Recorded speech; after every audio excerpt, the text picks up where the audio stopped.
What's up, guys? It's October 17th, 2025. We're going to do a 10-minute breakdown of the E-mini where we talk about trap traders, setups, and market context. We're talking about the market cycle, how to enter on second legs, and why they're important. If you guys want to see how I do this live, check out the membership section and you can see the trades I'm taking that are winners and losers. So we had a trading range day today. It's kind of hard to tell what bar 1 is, but I think it's right here. Small, lots of overlap. Second leg chapter, common trading ranges, so be cautious of that. Last week was an outside bar and this week was an inside bar, so price is starting to contract. Here's a zoomed in picture. This is the weekly, that's the daily. Nice rally. Bears get the breakout, no follow through. Bulls actually bought this and made a decent amount of money. Couldn't get back to the recent high. Bears want this to be the start to a breakout, however, it's bad follow through. So there's no follow through bar, and the minimum objective would be to get one tick below the swing low right here. It's been 5 days, 1, 2, 3, 4, 5, and they couldn't do that. Not saying it can't happen, but we are in a trading range. Bulls bought this, Bears sold that. Bulls bought this, Bears sold that, and then market sells off. Market actually sold off more, and then it rallied. So trading range behavior, Bulls are buying lows, and Bears are selling highs. My throat's a little messed up, guys. I apologize for that.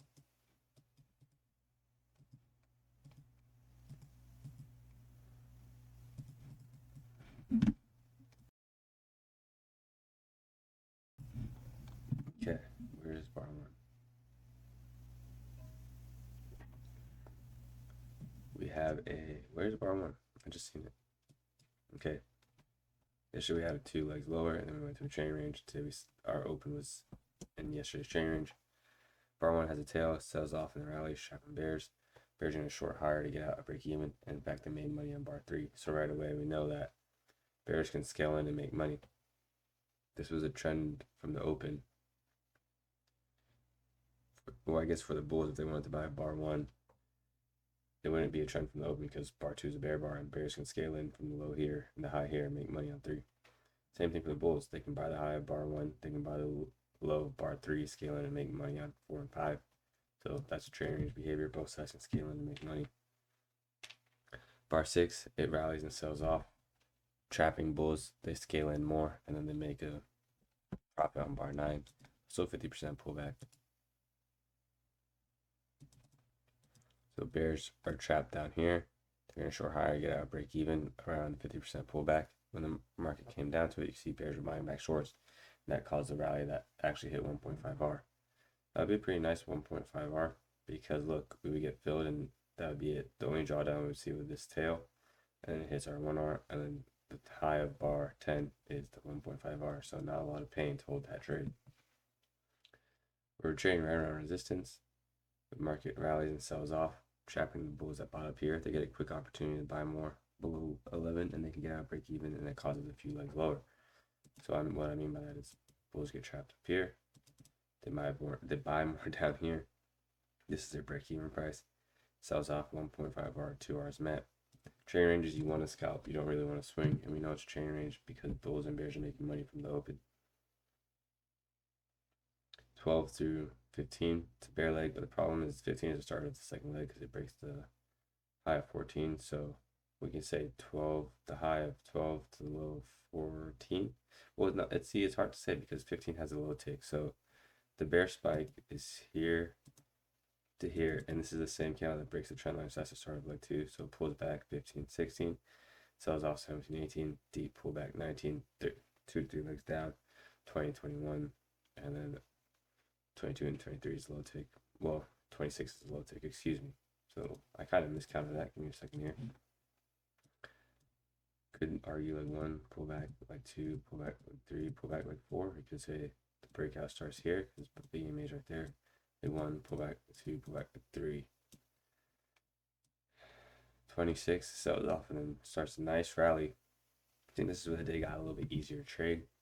This is tough to trade. Really nice rally. 25 low to the high of 32. Buy the close of any of these bars for a quick scalp. Not a trade I would take. I would rather wait for a pullback, but either one worked. Here's your swing. That kind of came later in the day. Bears get trapped shorting the low of 23. They're going to be trying scaling, get out, break even. Like short right around here, short around the high. Look at the pullback. Right, it starts going sideways right around the 50% pullback. So we know bears are not holding. How when the 50% pullback it worked and bears held on bar 3.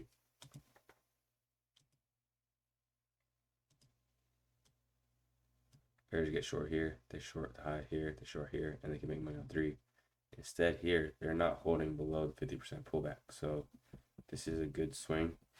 So you can kind of judge how deep, the deeper the pullback, the worse the less of a, so like let's say the pullback came down here, and the rally wouldn't be as high as it is. If the pullback came all the way down here, then maybe the rally would only go back to the swing higher, just a little bit lower.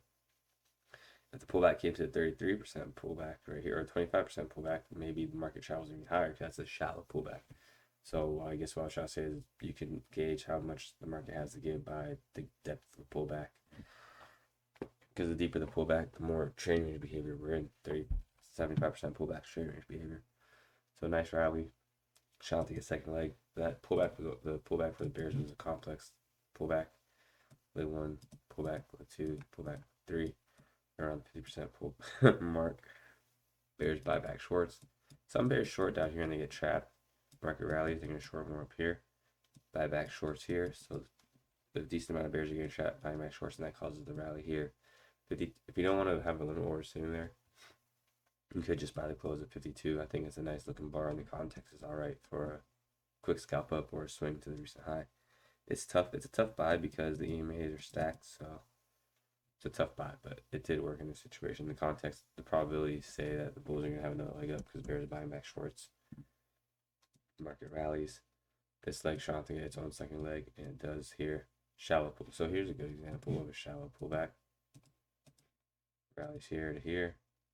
See, pullback bounce here. Maybe if it was a deeper pullback around 50%, it wouldn't have got to the swing high. But it was just a quick shallow pullback. There's a lot of momentum. This is the trade I'd miss because I like to buy the 50% pullback. So yeah, kind of a tricky day. Couple of good scalps in the morning, and there was a swing by the afternoon, but even the swing was short. Well, no, it was more. It was about 12 bars, so it's pretty good. 7 bars, or you can hold to like right around here. About a 2-hour swing up the bar 72. You wouldn't. So not the worst day. I think it was challenging. Kind of a broad bull channel. Here's the swing. It was it looks like prices contracting, consolidating, however you want to call it, to a big bear flag. So sideways price action most of the week. Let me know how you guys did. Hope you guys did good. The weekend, take some time to reset and recharge. I'll talk to you guys on Monday. Thank you for your time, everyone. Bye.